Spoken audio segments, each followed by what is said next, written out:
প্রধান কারিগর অর্থাৎ দেশকে যারা গড়ে তুলছেন, যারা সমাজের অধিকাংশ মানুষ, শ্রমের সাথে যুক্ত যে মানুষরা আছেন, এই মানুষদের জীবনকে দুর্বিষহ করার জন্যে আমাদের দেশের কেন্দ্রীয় সরকার গত এপ্রিল মাস থেকে আমাদের দেশে শ্রম কোডকে কার্যকরী রূপ দিয়েছে এবং পরবর্তী সময়ে মে মাসের 8 তারিখ থেকে এই কোডের উপর কোডকে বাস্তবায়িত করার লক্ষ্যে বিভিন্ন রুলস তারা প্রণয়ন করে তা কার্যকর করা শুরু করেছে।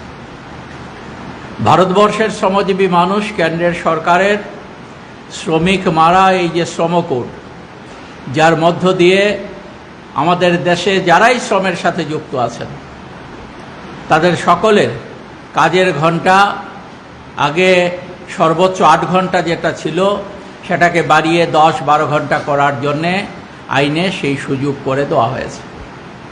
তার পাশাপাশি শ্রমিকদের ন্যূনতম মজুরি বাড়াবার জন্যে আমাদের দেশের সুপ্রিম কোর্ট বিভিন্ন সময়ে তারা শ্রমজীবী মানুষের স্বার্থে যে রায় দিয়েছে, একটা রেপটাকস ম্যানেজমেন্টের বিরুদ্ধে সেখানকার রেপটাকস ওষুধ কোম্পানির শ্রমিক কর্মচারীরা একটা মামলা করেছিলেন এবং এই মামলার ভিত্তিতে সুপ্রিম কোর্ট রায় দিয়ে বলেছে যে একজন শ্রমিক পরিবারের 2 জন অ্যাডাল্ট এবং 2 জন মাইনর এই হিসেবে যদি আমরা একটা পরিবার ইউনিট ধরি, তাহলে সেই ইউনিটের ন্যূনতম তার খাবার, তার বস্ত্র, তার বাসস্থান, তার ন্যূনতম শিক্ষার ব্যবস্থা, স্বাস্থ্যের ব্যবস্থা, এগুলোর জন্য যে টাকা দরকার সেটা বর্তমানে হিসেব করে দেখা যাচ্ছে যে এটা 26,000 টাকা এখন হচ্ছে।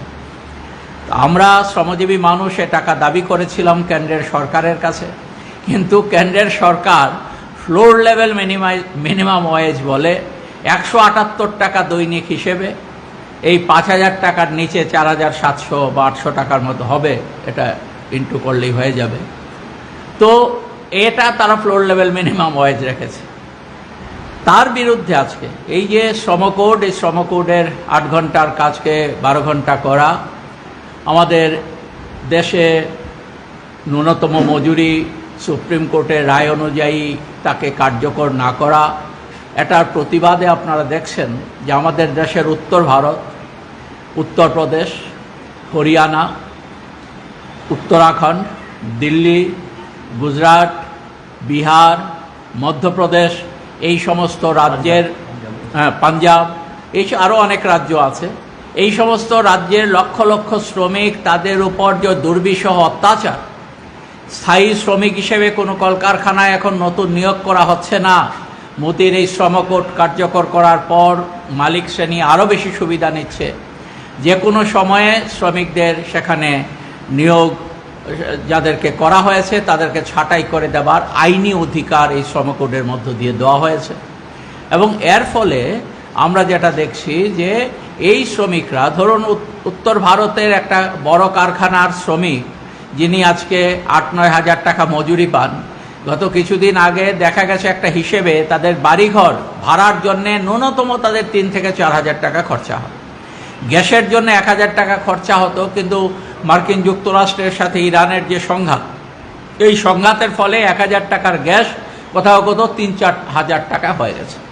এবং এর ফলে আমরা দেখলাম যে শ্রমিকরা তাদের 8,000 টাকা যদি গ্যাস আর বাড়ি ভাড়াতে খরচা হয়ে যায় 10,000 টাকা পেলে পর, তাহলে তিনি খাবেন কি?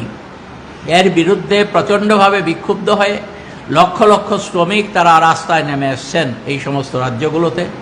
এবং আমরা দেখেছি যে এর ফলে সেখানকার সরকার কিছুটা বাধ্য হয়ে কোথাও 3,000, কোথাও 2,000 টাকা ন্যূনতম মজুরি বাড়াতে বাধ্য হয়েছেন। আমাদের দাবি হচ্ছে 26,000 টাকাই শ্রমিকদের মজুরি দিতে হবে। এবং এরই প্রতিবাদে আগামী অক্টোবর মাসের দিকে সর্বভারতীয় স্তরে শ্রমিক, কৃষক, খ্যাতমজুর জমায়েত সংগঠিত হবে দিল্লির সেখানে রামলীলা ময়দানে। এবং তার আগে ভারতবর্ষের বিভিন্ন রাজ্যে শ্রমিক জমায়েত সংগঠিত হবে শ্রমকোডের বিরুদ্ধে, শ্রমজীবী মানুষের এই মুহূর্তের আশু জরুরি দাবির ভিত্তিতে। আমাদের ত্রিপুরা রাজ্যে আমরা সিদ্ধান্ত গ্রহণ করেছি আমাদের সর্বশেষ ওয়ার্কিং কমিটির সভায় আগামী আগস্ট মাসে আমাদের রাজ্যের সরকারের উপর চাপ সৃষ্টি করার জন্যে হাজার হাজার শ্রমজীবী মানুষের জমায়েত আমরা আগস্ট মাসে করতে চলেছি আগরতলায়। এবং তার আগে বিভিন্ন যে আমাদের মহকুমাগুলো আছে, 23টা মহকুমা প্রশাসনিকভাবে আমাদের রাজ্যে, সাংগঠনিকভাবে আমাদের 24টি মহকুমা। এই 24টি মহকুমায় আমরা আগামী জুন এবং জুলাই মাসে শ্রমজীবী মানুষের সমাবেশ সংগঠিত করার মধ্য দিয়ে এই শ্রমকোড বাতিলের আওয়াজ আমরা তুলব এবং আগামী দিনে যাতে কেন্দ্রের মোদী সরকার বাধ্য হয়। কারণ আপনারা জানেন আমাদের দেশে কেরালার লেফট ডেমোক্রেটিক ফ্রন্ট সরকার যখন ছিল গত ডিসেম্বর জানুয়ারি মাসে 2025-26-এর, তারা একটা কমিটি করে দিয়েছিল। সেই কমিটির নেতৃত্বে ছিলেন প্রাক্তন সুপ্রিম কোর্টের বিচারপতি গোপাল গৌড়া। তার নেতৃত্বে যে কমিটি হয়েছিল সেই কমিটি বলেছে যে কেন্দ্রের সরকার শ্রমকোড পাশ করালে পরও যেহেতু লেবার সাবজেক্টটা হচ্ছে ভারতবর্ষের সংবিধানের যুগ্ম তালিকায় আছে, কনকারেন্ট লিস্টের মধ্যে আছে, স্বাভাবিক কারণেই যে কোনো রাজ্য সরকার ইচ্ছা করলে শ্রমকোড লাগু করতে পারে, নাও করতে পারে যদি রাজ্য সরকার ভালো রাজ্য সরকার হয়। কেরালার সেখানে গোপাল গৌড়ার নেতৃত্বাধীন কমিটি তারা প্রস্তাব দিয়েছে। ভারতবর্ষের সংবিধানের বিভিন্ন ধারাগুলো দেখিয়ে তারা বলেছে যে কেরালা সরকার ইচ্ছে করলে পর বা ভারতবর্ষের যে কোনো রাজ্য সরকার ইচ্ছে করলে পর শ্রমিকদের স্বার্থ রক্ষার জন্যে এই যেটা শ্রমজীবী মানুষকে মারার জন্যে যে শ্রমকোড তৈরি হয়েছে, সর্বনাশ করার জন্য যে শ্রমকোড তৈরি হয়েছে, এর থেকে শ্রমিকদের রেহাই দেওয়া যেতে পারে, এই প্রস্তাব তারা করেছেন। এবং আমাদের ত্রিপুরা রাজ্য সরকারের কাছেও দাবি হচ্ছে এই ত্রিপুরার শ্রমজীবী মানুষের সর্বনাশের জন্য যে শ্রমকোড, এই শ্রমকোডকে এখানে কার্যকর করা যাবে না। আমাদের রাজ্য এবং মহকুমা সমাবেশগুলোতে সেই দাবি আমরা করব এবং আগস্ট মাসে লক্ষ লক্ষ শ্রমজীবী মানুষ, কৃষক, ক্ষেতমজুর তারা দিল্লির তালকোটরা ময়দানে সমবেত হয়ে কেন্দ্রের মোদী সরকারের বিরুদ্ধে, অক্টোবর মাসে, দুঃখিত, তো অক্টোবর মাসে সেখানে কেন্দ্রে আমাদের এই জমায়েত সংগঠিত হবে। আপনাদের এই বিষয়টা অবহিত আপনাদের মাধ্যমে ত্রিপুরা রাজ্যের মানুষদের অবহিত করার জন্যে আমরা আপনাদের কাছে কথাগুলো তুলে ধরলাম।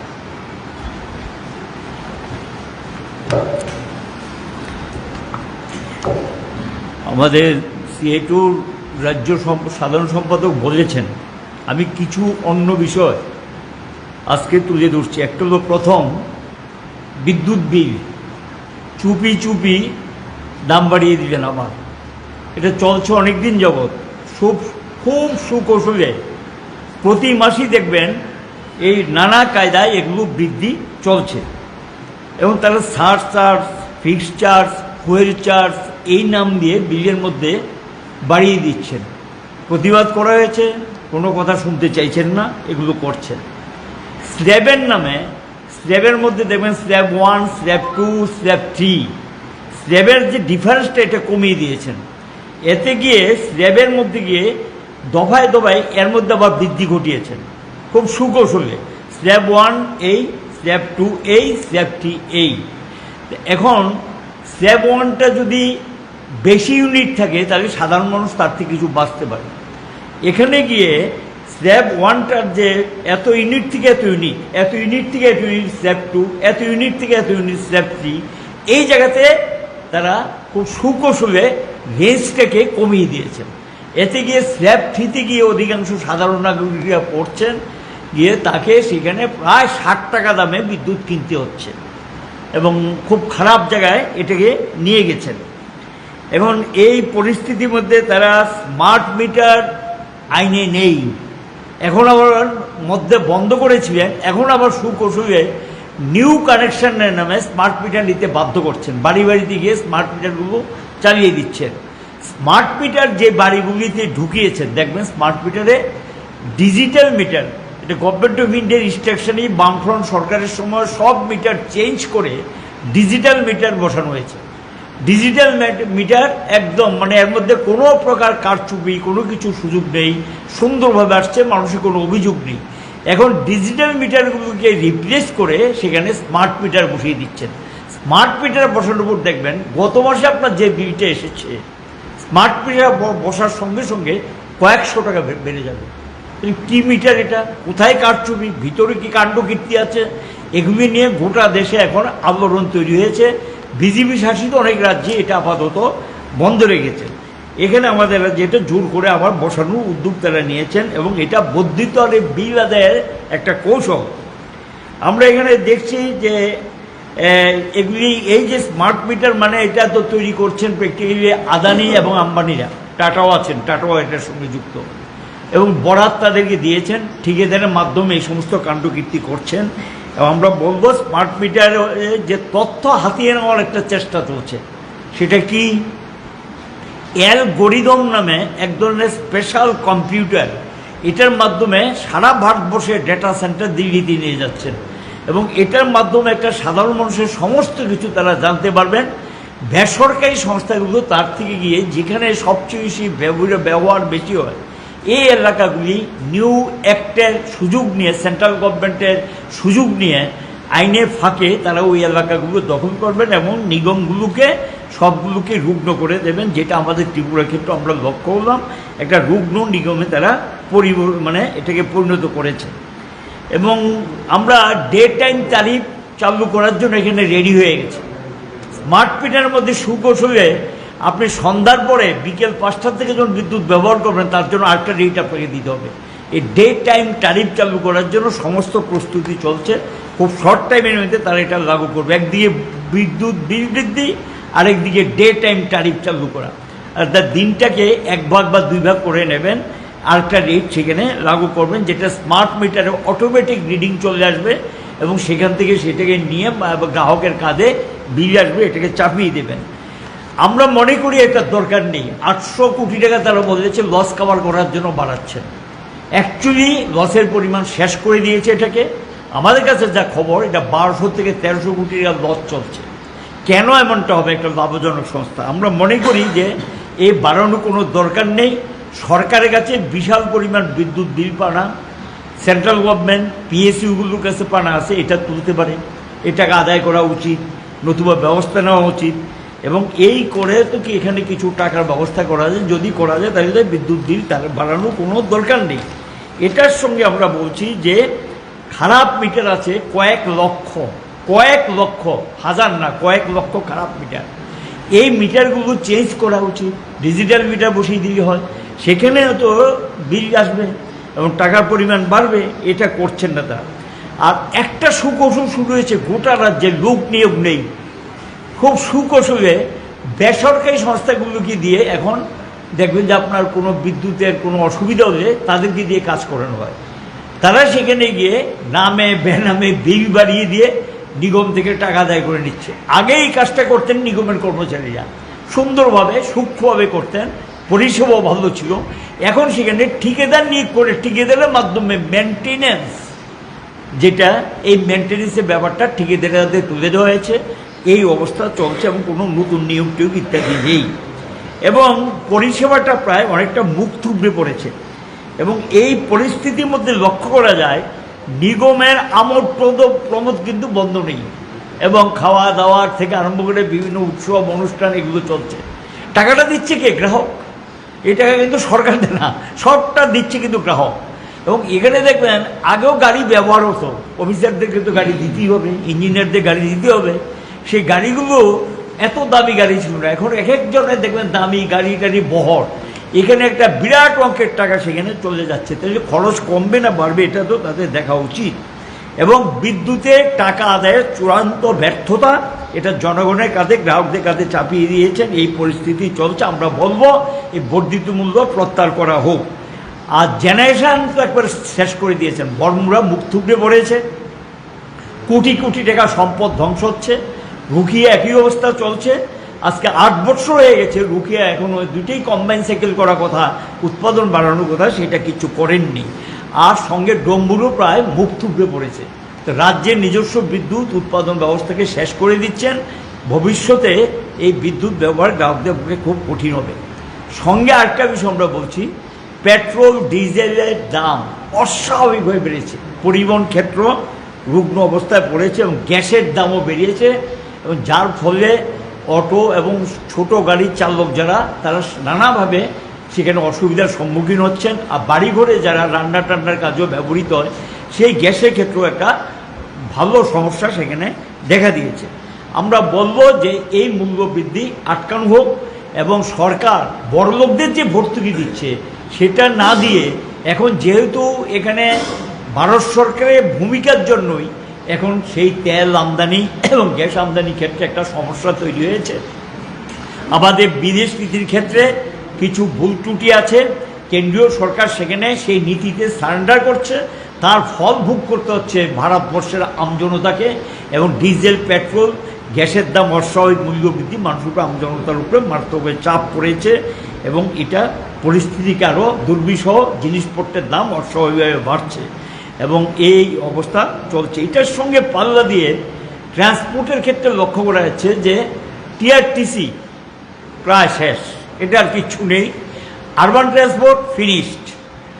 গত 8 বছর একটা নতুন গাড়ি কিনিনি, 8টা বছর হয়ে গেছে।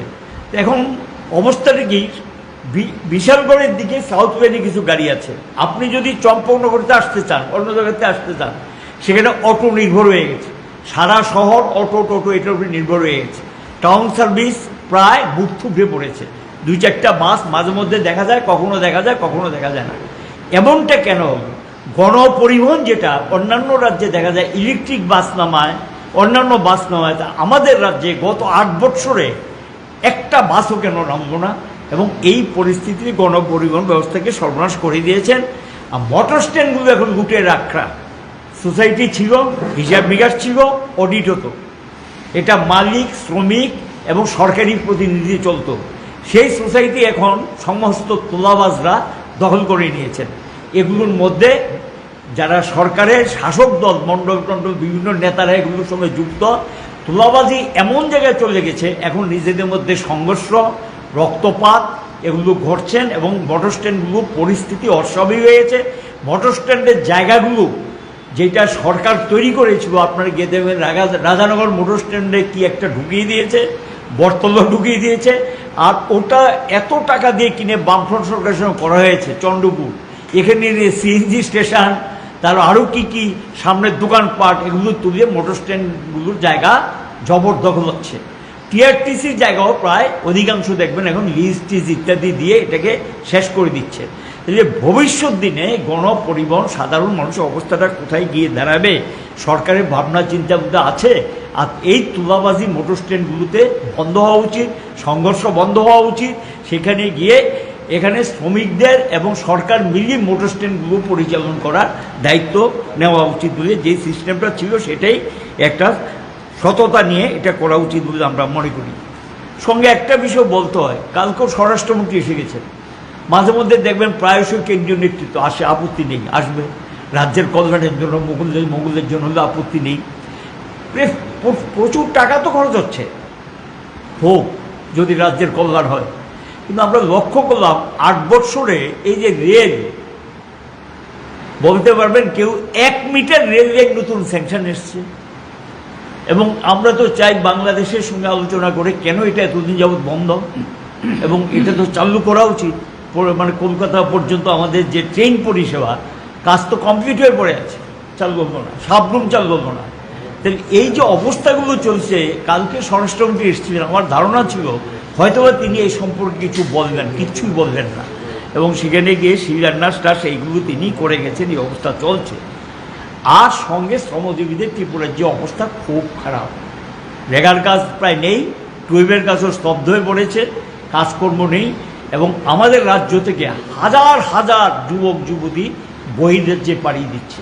পরিস্থিতি ত্রিপুরাজ্যে খুব খারাপ জায়গায় চলে গেছে। সরকারকে বলবো, অনেক ক্ষতি হয়ে গেছে, অনেক সর্বনাশ হয়ে গেছে, শিশু সন্তানও বিক্রি করছে। এর হাত থেকে রেহাই পাওয়ার জন্য জরুরি ভিত্তিতে সমস্ত ডিপার্টমেন্টগুলো থেকে কাজের ব্যবস্থা করা হোক, মানুষ যাতে এই সিজনে, কারণ আমাদের সামনের দিনগুলো খুব খারাপ, কোনো কাজকর্ম নেই, কনস্ট্রাকশনে কাজকর্ম অনেকটা কমে গেছে, এই বিষয়গুলি বিবেচনা রেখে এটা করা হয়।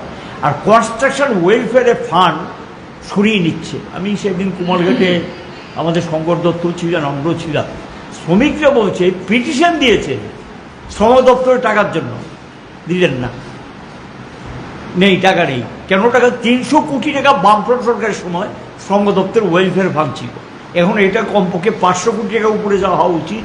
তাহলে সেখানে বিয়ের টাকা পায় না, যারা কনস্ট্রাকশন ওয়ার্কার দরখাস্ত করে পায় না, চিকিৎসার টাকা পায় না, এই অবস্থা তৈরি হয়েছে। এবং তাদের বাড়িঘর নির্মাণের জন্য টাকা দিতে হয়। এটা কিন্তু দান না, দক্ষিণা না, এটা হলো গিয়ে ওয়েলফেয়ার স্কিমে জমাকৃত টাকা। যারা ঠিকাদারি করে তাদের যে বিলের থেকে 1% টাকা কেটে নেওয়া হয়, সেই জমাকৃত টাকা, সেই টাকা পর্যন্ত পাচ্ছেন না। এবং এখানে আমাদের রাজ্যে ইএসআইও মুখ থুবড়ে পড়েছে, হাসপাতাল তৈরি হয়নি, ডিসপেন্সারির নামে ডাক্তার নেই, ইএসআই যারা করেছেন শ্রমিকরা ওষুধ নিয়মিত পান না, ভালো পরিষেবা নেই, হাসপাতালের জায়গা ঠিক করে দেওয়া হচ্ছে, আজও সেই হাসপাতাল নির্মাণ হয়নি। শ্রমিকদের জন্য আলাদা হাসপাতাল নির্মাণ করার কথা, সেই নির্মাণ হয়নি। কাজে শ্রম কল্যাণে এই সরকারের ভূমিকা চূড়ান্ত ব্যর্থ। আর এদের সঙ্গে দেখা করতে চাইলে মনটি সময় দেয় না, এরকম তো হতে পারে না। দেখা করবেন না, কথা বলবেন না, সমস্যা শুনতে চাইবেন না, অসহিষ্ণুতা। এবং তাদের যদি কোনো প্রকার মানুষের প্রতি দরদ থেকে থাকে, যারা গণতন্ত্রে ভোটের কথা বলে জিতেছে, কি জিতেছে তো এটা মানুষ জানে, ভোট প্রত্যেক রাজ্য হয় না। এ তো শুনলেন কিছুদিন আগে নাগের জোলা একজন শ্রমিক নেতা, তিনি বললেন তার বউকে দিয়ে নাকি ছাপ্পা দিয়ে এখানে জিতিয়েছেন। এই চলছে রাজ্যে। এই অবস্থার মধ্যে আমরা বলবো সরকার আমাদের সঙ্গে আলোচনায় বসুক, কথা বলুক সমস্যাগুলো সমাধান করার জন্য। গোটা দেশে যদি না বসে, বলছে ধর্মঘট করা যাবে না, বলছে মিছিল করতে পারবো না, মিটিং করতে পারবো না, যেটা লাগু হয়েছে এই রাজ্যে যদি এটা লাগু করে আইন মানুষের জন্য এবং এটাকে রক্ষা করার জন্য, আমরা সেখানে রাস্তায় নামবো, কোনো নিষেধাজ্ঞা মানব না। এবং নিষেধাজ্ঞা অমান্য করেই গোটা ভারতবর্ষে ব্রিটিশ শাসিত ভারতবর্ষ থেকে অধিকার আমরা আদায় করেছি, রক্ষা করেছি। গোটা ভারতবর্ষের শ্রমিক শ্রেণী সিদ্ধান্ত নিয়েছে ধর্মঘটের অধিকার ধর্মঘট করে রক্ষা করব। দেখি কি করে তারা। মিছিল করার অধিকার মিছিল করে রক্ষা করব, বিক্ষোভ করার অধিকার বিক্ষোভ করে রক্ষা করব, পরিষ্কার। এবং এই অধিকারে যে হস্তক্ষেপ করার জন্য যে লেবার কোড লাগু করেছেন, একটা প্রভিশন আমাদের আন্দোলনের চাপে, ধর্মঘটের চাপে ঢুকাতে বাধ্য হয়েছে। কোনটা জানেন? একটা জিনিস ঢুকিয়েছে কিন্তু এবার সেন্ট্রাল গভর্নমেন্ট নোটিফিকেশন বলেছে রাজ্যগুলো কোনটা করবে কোনটা করবে না ঠিক করুক। অনেক রাজ্য এটা লাগু করছেন না। ত্রিপুরা গভর্নমেন্টকে বলবো যাতে কোনো অবস্থাতেই লেবার কোডের নামে এটা যাতে না করে, কারণ শুরু করেই দিয়েছেন। কর্মচারীদের 8 ঘন্টা বেশি কাজ করানো যায় না, এখন সেটাকে চট করে দিলেন। সকাল 9:30টায় আসবে, সন্ধ্যা 6টায় যাবে। কত ঘন্টা তাকে কাজ করাবে? ওভারটাইম দেবে না। এটা হলো গিয়ে মহড়া, এটা মহড়া শুরু হয়ে গেছে, যে 12 ঘন্টা মহড়া, এই মহড়া শুরু হয়ে গেছে।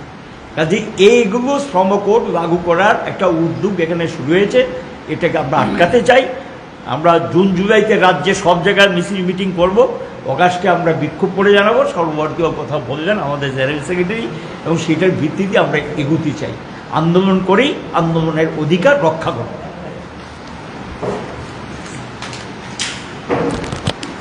লং তরাই কাচ্চি ঘানির সর্ষে তেলে টেস্ট, যে খাবে সেই বলবে লং তরাইবে, লং তরাইবে।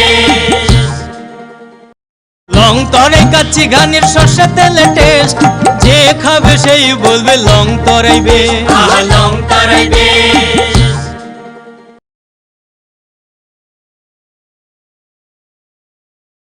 লং তরাই কাচ্চি ঘানির সর্ষে তেলে টেস্ট, যে খাবে সেই বলবে লং তরাই।